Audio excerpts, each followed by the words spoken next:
शुक्रिया जनाब चेयरमैन साहब, सॉरी स्पीकर साहब। मैं दो तीन चीज़ें अर्ज़ करना चाहता हूँ। पहली बात तो ये है कि यहाँ कोरोना, यहाँ PIA का त्यारा हादसा, यहाँ टड्डी दिल पे, यहाँ नैब पे, यहाँ बाकी इश्यूज़ पर बात तो हो रही है। और बदकिस्मती ये है कि पाकिस्तान में जब इंतखाबात आते हैं तो हुकूमत में जो आती हैं जमातें, उससे पहले जब इल्ज़ामात लगाती हैं एक दूसरे पर, तो जब खुद हुकूमत में आती हैं तो उस पर 10% भी अगर अमल हो जाए तो आइंदा शायद किसी को इल्ज़ाम लगाने की ज़रूरत शायद पेश ना आए। मगर ये वाहिद हुकूमत है जिसने जो इल्ज़ामात हुकूमत में आने से पहले लगाए कि ये चीज़ें हमें विरसे में मिली हैं, कर्जा हो, खसारा हो, डॉलर का रेट हो, या महंगाई हो, बेरोजगारी हो, बेघर लोगों की बात हो, ये सारी चीज़ें आज भी 2 साल के बाद हम सुन रहे हैं। और रिपोर्ट पर बड़ा क्रेडिट लेने की कोशिशें होती हैं कि फलां कमेटी बनाई, उसने ये रिपोर्ट की, उसका क्रेडिट इस हुकूमत को मिलना चाहिए। यकीनन मिलना चाहिए।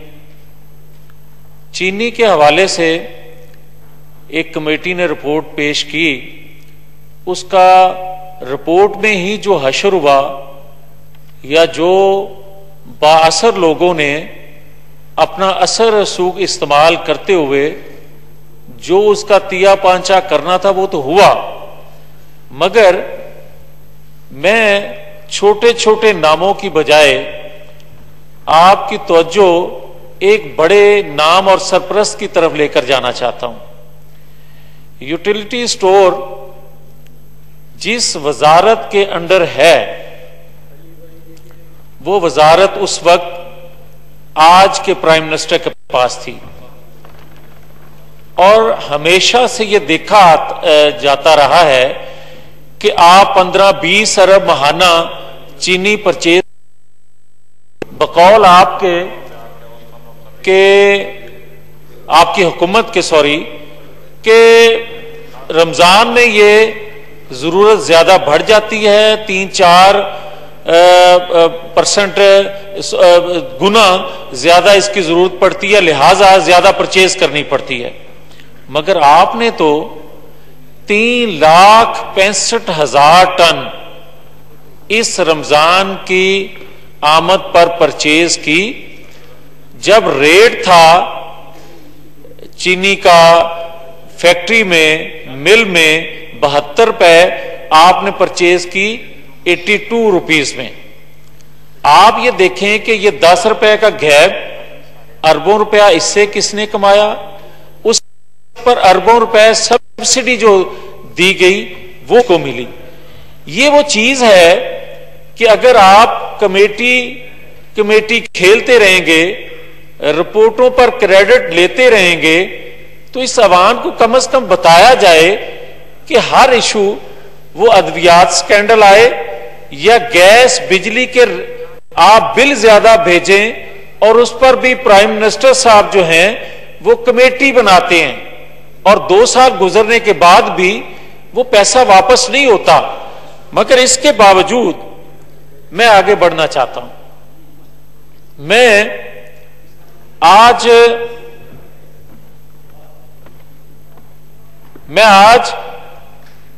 कोई वो बात नहीं कहना चाहता कि अपोजिशन कहती है हुकूमत गलत है, हुकूमत कहती है कि नहीं इनके दौर में गलत हुआ। मैं बतौर एक पाकिस्तानी के और 22 करोड़ आवाम की शायद जो वो सोचते हैं उनकी नुमाइंदगी करते हुए 2 बातें अर्ज करना चाहता हूं। पहली बात तो यह है कि हमें ये आज फैसला करना चाहिए, इस अवाम को करना चाहिए 70 साल बाद, कि हम खड़े कहां हैं। 70 साल बाद हमें यह फैसला करना है کہ جو ہم الزام دوسرے پر لگاتے ہیں اور خود ہی وہی کام کرتے ہیں تو پھر غدار کون ہوتا ہے؟ آپ یہ دیکھیں، ایک ڈان لیکس، اس پر اقبال صاحب، اس پر جب ذکر آیا تو غداری کا سرٹیفکیٹ بانٹا گیا، اور ایک طاقتور ملک میں بیٹھ کر جب القاعدہ کو ٹریننگ تربیت دینے کا اعتراف کیا گیا تو اس وقت اس شخص کے لیے کون سا القاب انتخاب کرنا چاہیے تھا؟ مگر میں اس سے آگے بڑھتا ہوں، ایران میں بیٹھ کر پاکستان کی سرزمین کو اس کے خلاف استعمال کرنے کا اعتراف کرنا، افغانستان کی سرحد کو ہم مستقل کہتے ہیں، اس کو عارضی ماننے کا اعتراف کرنا یا اقرار کرنا یا اعلان کرنا، یہ کون کہتا ہے؟ اور اس کے بعد بات یہاں رکتی نہیں ہے، ہم یہاں ایک جشن مناتے ہیں کہ ہمارے پرائم منسٹر نے اقوام متحدہ میں بہت اچھی تقریر کی، ایسی تقریر کوئی کر نہیں سکا، یہاں جشن منایا اور 2 دن بعد مقبوضہ کشمیر پر قبضہ ہو گیا۔ مجھے یہ بتایا جائے کہ بات اگر غداروں میں تقسیم کرنی ہے کہ فلاں غدار ہے فلاں غدار ہے، تو یہ تو پاکستان کو ایٹمی قوت بنانے کی بنیاد رکھنے والے کو بھی غدار کہا گیا، جس نے اپنی جوانی کے 35 سال دیے اس ڈاکٹر قدیر کو بھی غدار کہا گیا، معافی مانگنے پر مجبور کیا گیا، اور بڑے افسوس سے یہ کہنا ہے کہ جس نے دنیا کا دباؤ قبول کر کے نواز شریف نے پاکستان کے دفاع کو ناقابل تسخیر بنانے کے لیے اپنی زندگی اپنے اقتدار کو داؤ پر لگایا، اس کے لیے وزیر ریلوے آپ کے کیا کہہ رہے ہیں؟ یہ شرم کا مقام ہے۔ مگر میں بات اور کرنا چاہتا ہوں، میں یہ کہتا ہوں کہ جب آپ میں یہ کہنا چاہتا ہوں کہ جب آپ قومی لیڈرشپ کو چور ڈاکو کہہ کر نااہل کرتے ہیں اور وہ سلسلہ فیروز خان نون حسین شہید سور وردی سے شروع کرتے ہیں جب آپ کے پاس کچھ بھی نہیں تھا، مادر ملت کو آپ غدار کہتے ہیں، اور یہ سلسلہ چلتے چلتے آج تک رکا نہیں ہے۔ یہ میں نہیں کہہ رہا، یہ جہانگیر ترین صاحب کہہ رہے ہیں، وہ کہہ رہے ہیں کہ نواز شریف کو جو سزا ہوئی، مریم نواز شریف کو جو سزا ہوئی، ان کو بیلنس کرنے کے لیے مجھے قربانی کا بکرا بنایا گیا۔ میں نہیں کہہ رہا، مگر پوری قوم تو کہہ رہی ہے۔ جہانگیر ترین اس جماعت کی اس حکومت کا میجر پارٹ ہیں، وہ کہہ رہے ہیں، اور میں جب یہ کہتا ہوں کہ توڑنے جوڑنے کا سلسلہ ختم ہونا چاہیے، تو پھر مجھے کہا جاتا ہے کہ اداروں کو کمزور کرنے کے لیے یہ باتیں کی جاتی ہیں، اداروں کو ٹارگٹ کیا جاتا ہے۔ تو پھر یہی بات جب پنجاب اسمبلی کے اسپیکر، آج کی پنجاب اسمبلی کے اسپیکر وہی بات کرتے ہیں کہ طاقتوروں نے میری جماعت کو توڑا اور پی ٹی آئی کو بنایا، تو پھر کیا اداروں کو مضبوط کرنے کی وہ بات کر رہے ہیں؟ تو پھر یہ تفریق جو ہے کہ کسی کے لیے الفاظ اگر کوئی ادا کرے یا بہتری کی بات کرے تو اس کے لیے کیا الفاظ کا چناؤ کرنا ہے، اس کو کس تناظر میں دیکھنا ہے، اور کوئی اس سائڈ سے بات کرے تو اسے کس تناظر میں دیکھنا اور کیا کہنا ہے۔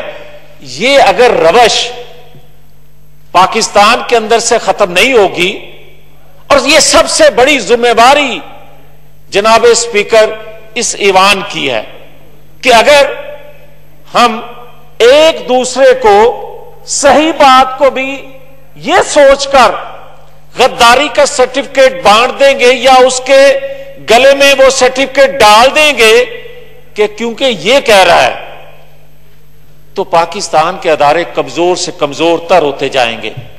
फिर आज जो बात की जा रही है कि आजाद कश्मीर को खतरा है, अगर आजाद कश्मीर को आज मकबूजा कश्मीर हजम करने के बाद भी खतरा है, तो फिर पाकिस्तान अंदरूनी तौर पर कमजोर है। दुश्मन यह जानता है अगर हम अंदरूनी तौर पर मजबूत होंगे, हमारे अदारे मजबूत होंगे, हमारी मईशत मजबूत होगी, तो हमें किसी हमसाए से तो क्या दुनिया की किसी बड़ी ताकत से कोई खतरा नहीं हो सकता। और अगर हम यही अलकाब और यही सर्टिफिकेट लोगों को नाहल, लोगों को गद्दार करने के लिए काम करते रहेंगे, तो फिर यह पाकिस्तान खुदा न खास्ता खतरे में जाएगा।